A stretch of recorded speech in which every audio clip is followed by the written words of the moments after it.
That morning in 1969, there was something in the air. It was electric. You could see it in everyone's eyes. Kennedy said we were going to make it to the moon by a decade's end, and by God, we were going to do it. Hell of a time to be alive. It was a crazy mission, sure, but we knew we'd found the right guy. We'd had the technology for years. There was just one piece missing. And that piece was Neil. The thing I want people to remember is this wasn't about any selfish gains. This was about giving back to the stars. Honestly, it would have been wrong for us to keep Neil. That's why Kennedy started the space program, just to give something back. To give them our greatest creation.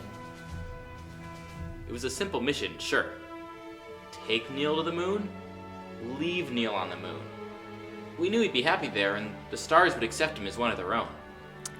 I don't think I've ever been more proud of the human race than when I saw Neil Armstrong leaving our atmosphere once and for all.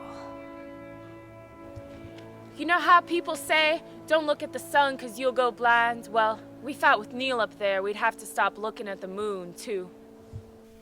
That launch was the happiest day of my life. And then he came back. So everything's in order. Doors closed. Neil's on the moon. We're ready to launch. All right. See you when you get here. The whole world's rooting for you. Wait. What's happening? Neil, how did you... Guys, you almost left me here. Neil. Oh my God. Neil found his way back into the pod, but it was too late. The launch had already started. I knew I shouldn't, but even I cried that day. We'd let the whole world down. My fellow Americans, I come before you tonight during these trying times. Yes, Neil may be back, but remember, the stars are still there, and they will forgive us. People were rioting in the streets, breaking shop windows.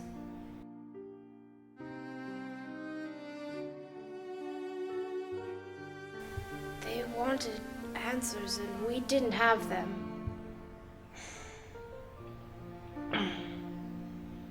Those were a rough couple of years. You look at America pre-Neil and post-Neil, they're polar opposites. People were like, why should I even try anymore if they can't even keep Neil Armstrong on the moon? This was supposed to be the defining moment of the 20th century. And in a way it was, but not how we expected. Neil didn't want to stay on the moon. But not a day goes by that I don't wonder, what if?